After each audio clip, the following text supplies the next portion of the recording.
Vous avez contemplé dans l'évangile d'aujourd'hui le Christ vivant qui se laisse approcher par une femme malade, qui est atteinte dans sa capacité même à donner la vie, à enfanter. Elle s'approche et elle touche le vêtement de Jésus. Pressé par la foule, Jésus dit pourtant, quelqu'un m'a touché, très choqué, on pourrait dire. Les apôtres se demandent vraiment pourquoi Jésus dit ça alors que des centaines de personnes le touchent. Il a été touché corporellement par cette femme, mais surtout touché par sa foi. Et il dit, une force est sortie de moi.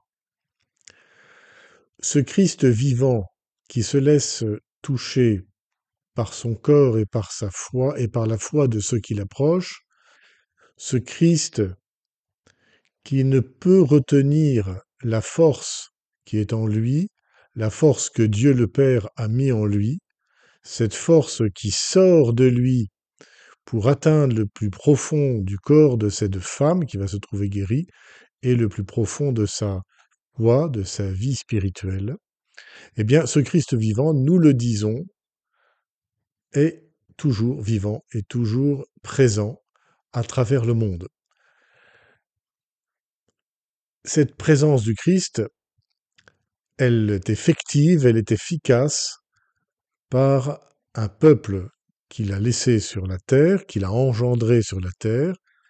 Ce peuple, c'est le peuple de Dieu, c'est l'Église. C'est un peuple sacerdotal, c'est-à-dire qu'il est, ce peuple, la présence du Christ sacerdotal, du Christ qui fait le lien entre son Père et l'humanité, le Christ qui, seul prêtre, ouvre un passage de l'humanité, blessée par le mal et le péché, de l'humanité à son Père. Ce Christ présent dans son peuple sacerdotal, comment opère-t-il? Il opère selon la foi de son peuple, selon la foi des chrétiens. Et les chrétiens agissent par leur foi dans la liturgie. Il rend présent ce Christ sacerdotal dans la liturgie.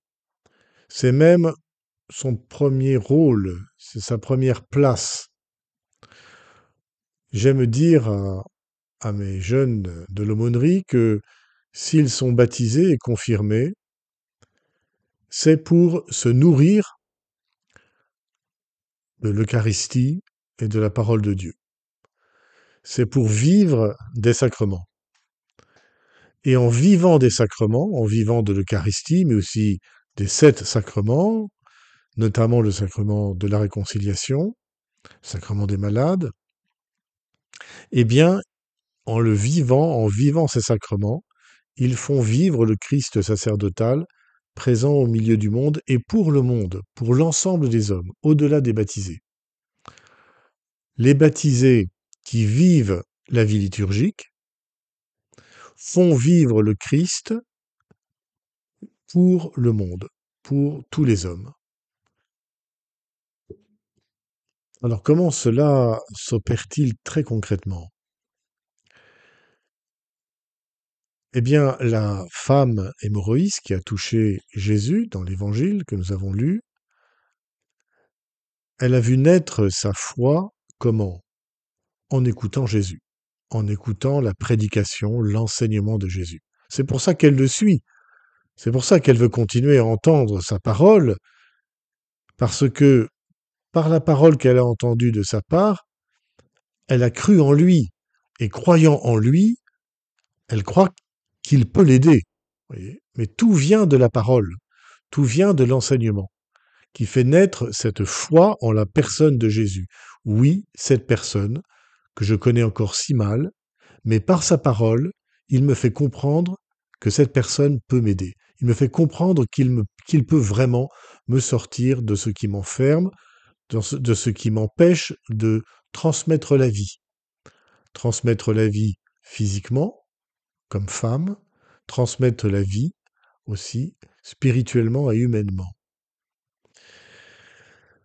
Ainsi, tout homme suit ce chemin.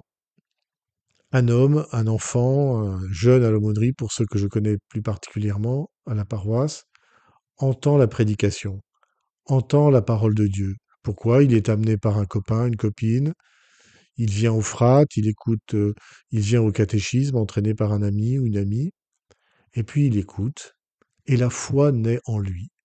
Il se dit, Dieu peut faire quelque chose pour moi, Dieu est important pour moi. Il se dit, le Christ, c'est quelqu'un de mystérieusement vivant, qui peut vraiment m'aider et qui peut m'aider, qui peut m'aider et qui peut m'aimer, pardon. Quelle drôle d'idée, ce Christ qu'il n'a jamais rencontré humainement vraiment. C'est pour cela que les enfants, les adolescents restent et écoutent, y compris donc ceux qui ne sont pas chrétiens. Nous avons un quart des effectifs à peu près qui ne sont pas chrétiens. Et puis cette foi en Jésus, cette foi en cet homme Jésus qui peut leur apporter la vie, eh bien, un jour les fait nous demander à être baptisés. Pourquoi être baptisés? Pour devenir prêtre, c'est-à-dire devenir membre du peuple sacerdotal qui rend présent le Christ au milieu du monde, pour le monde. C'est pour cela qu'ils vont être baptisés, confirmés, et qu'ils vont pouvoir vivre de l'Eucharistie, vivre des sacrements, toujours nourris, alimentés sans cesse par la parole de Dieu, qu'ils vont continuer à travailler, qu'ils vont continuer à recevoir, qu'ils vont continuer aussi à transmettre.